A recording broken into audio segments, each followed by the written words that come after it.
Selama 30 tahun, ekonomi Indonesia dikuasai 9 naga, yaitu konglomerat keturunan Tionghoa. Total aset mereka 3.500 triliun rupiah atau setara 15% PDB Indonesia.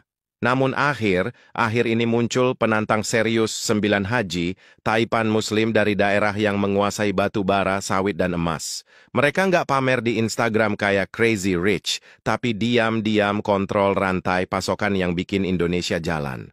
Kesannya ini adalah pertentangan agama atau etnis, tapi ini sebenarnya tren pergeseran kekuatan dari Jakarta ke daerah. Perbedaan gaya berbisnis yang bisa jadi bakal mengubah masa depan ekonomi Indonesia secara total. Hari ini kita bongkar siapa aja yang masuk kedua kelompok ini, bagaimana strategi bisnis mereka berbeda 180 derajat, dan dampak revolusioner yang mereka ciptakan untuk ekonomi politik Indonesia. Sebelum kita bahas siapa aja 9 haji, mungkin beberapa dari kalian nggak tahu siapa 9 naga. 9 naga adalah istilah untuk konglomerat berpengaruh yang dominan sejak era Soeharto, kebanyakan etnis Tionghoa yang kontrol sektor strategis Indonesia. Mereka bangun kerajaan lewat koneksi politik dan akses eksklusif ke proyek pemerintah di era Orde Baru. Meskipun nama 9 naga itu nggak pasti. Beda-beda sesuai sumbernya, tapi di zaman sekarang, inilah nama-nama besar yang umumnya masuk. Robert Hartono dari Jarum dan Bank Sentral Asia, Antoni Salim dari Indofood, Prayogo Pangestu dari Barito Pacific, dan James Riyadi dari Lipo. Total aset gabungan mereka 3.500 triliun, setara dengan 15% PDB Indonesia. Gila kan angkanya? Formula rahasia mereka sederhana tapi efektif. Kontrol seluruh rantai nilai dari hulu ke hilir. Salim Group mulai dari produksi mie instan sampai bank yang kasih kredit buat beli mie-nya, Hartono dari rokok sampai mall tempat kalian beli rokok. Vertical integration tingkat dewa yang bikin mereka powerful banget adalah lokasi strategis di Jakarta, yaitu kantor pusat di SCBD, rumah di Menteng, akses langsung ke Bank Indonesia dan kementerian. Proximity to power adalah segalanya bagi mereka.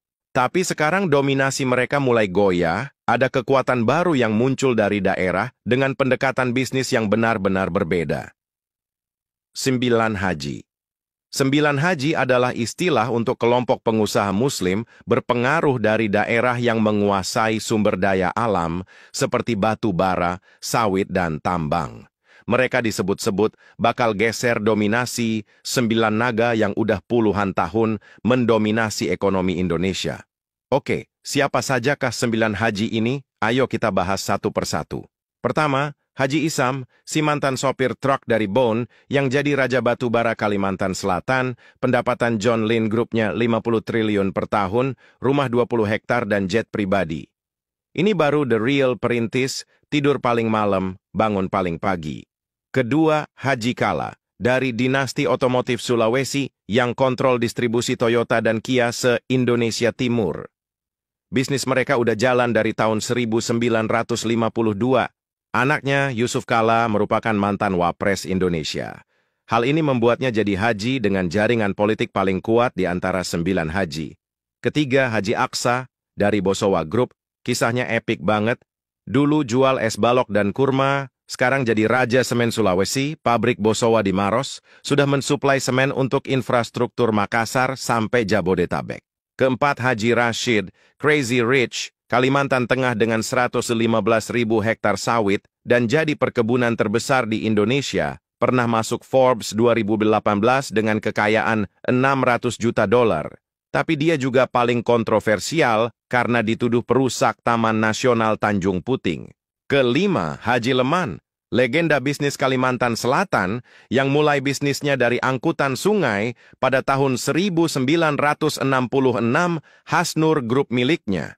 Sekarang sudah lintas sektor batubara, perkebunan, pelayaran, bahkan klub Barito Putra. Keenam, Haji Ijai, pemilik perusahaan Batu Gunung Mulia yang produksi 2 juta ton batubara per bulan, gaya hidup paling mewah dengan koleksi Ferrari sampai rumah dengan landasan helikopter pribadi. Ini yang ngebikin dia dijuluki Crazy Rich Tapin. Ketujuh, Haji Anif, dari Alam Group, Raja Sawit Sumatera Utara yang bertahan dari krisis 2008 dengan melebarkan usahanya ke properti mewah Cemara Asri Medan, dia membangun perkebunan sawitnya dari 1.500 hektar jadi 30.000 hektar, persisten banget. Ke-8 Haji Robert dari Nusa Halmahera Minerals, penakluk tambang emas Gosowong di Maluku Utara setelah akuisisi dari perusahaan Australia. Komitmen dan tanggung jawab sosial untuk mengembalikan tambang emas ke tangan Indonesia patut diacungin jempol. Dan ke-9 Haji Ciut, yang viral karena pesta pernikahan anaknya pakai helikopter, bisnis batu bara, minyak dan properti dengan gaya hidup paling glamour. Mereka ini bukan cuma pengusaha biasa, tetapi adalah game changer yang mengubah peta kekuatan ekonomi Indonesia dari daerah. Walau sama-sama nyari duit, tapi 9 naga dan 9 haji punya pendekatan bisnis yang beda banget. Misalnya 9 naga, mereka melakukan kontrol finansial dan distribusi dari Jakarta, fokus ke pasar domestik dengan margin tipis, tapi volume besar, yaitu jual ke 270 juta konsumen Indonesia. Mereka menguasai bank, retail, dan manufaktur konsumen. Kalau 9 haji, mereka kontrol sumber daya langsung dari daerah. Mereka kuasai hulu seperti tambang, batu bara, perkebunan sawit, semen dan emas, jual langsung ke pasar global dengan margin gede, tanpa perantara Jakarta, nggak perlu lagi tuh yang namanya middleman. Perbedaan geografis dari mereka juga berpengaruh banget. 9 naga bergantung sama Jakarta, karena disitulah ada akses ke regulator dan decision maker politik. 9 haji sebaliknya jadi raja lokal yang kontrol ekonomi regional tanpa butuh Jakarta. Bagi 9 haji, dekat dengan sumber daya lebih penting daripada dekat dengan kekuasaan. Nah, kalau dekat sama dia gimana? Itu juga penting, tapi jangan deket doang, jadiannya enggak, hahaha. Pendekatan religius 9 haji juga unik, mereka gabungkan bisnis dengan nilai Islam. Haji Rashid bangun ratusan masjid di Kalimantan Tengah, Haji Isam zakat triliunan setiap tahun, Haji Aqsa biayai sekolah gratis, sosial kapital jadi bisnis kapital, masyarakat lokal dukung bisnis mereka karena merasa diuntungkan. Tapi 9 haji nggak sepenuhnya orang-orang baik juga. Industri sawit dan tambang yang dimiliki para 9 haji seringkali dituding menghancurkan lingkungan dan eksploitasi tenaga kerja. Ini mungkin lebih ironis karena embel-embel 9 haji yang kesannya religius. Tapi kepentingan bisnis kadang jadi lebih penting terus dari gaya hidup mereka pun seringkali jadi sorotan. Haji Ciut pernah viral menikahkan anak pakai helikopter, Haji Ijai pernah jadi sorotan juga gara-gara koleksi Ferrari dan rumah dengan landasan helikopter pamer kemewahan. Inilah yang bisa dibilang bertentangan dari nilai kesederhanaan Islam. Tapi bagi beberapa masyarakat ini nggak masalah karena kontribusi sosial para haji ke daerah lokal mereka.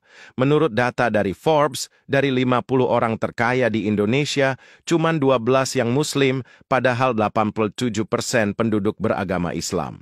Banyak yang bilang kalau mulai naiknya 9 haji setidaknya menyeimbangkan dominasi kekayaan Indonesia ke banyak etnis, nggak terkonsentrasi ke 3 etnis Tionghoa.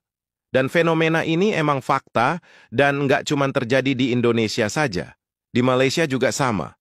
9 dari 10 orang terkaya juga etnis Tionghoa padahal 60% penduduk Malaysia itu Muslim. Tapi poinnya bukan etnisnya ya, karena terlepas mau kalian naga atau haji, mayoritas atau minoritas, cowok atau cewek, berpangkat atau enggak, negara harus bisa jadi tempat bagi siapapun untuk jadi perintis tanpa ada diskriminasi.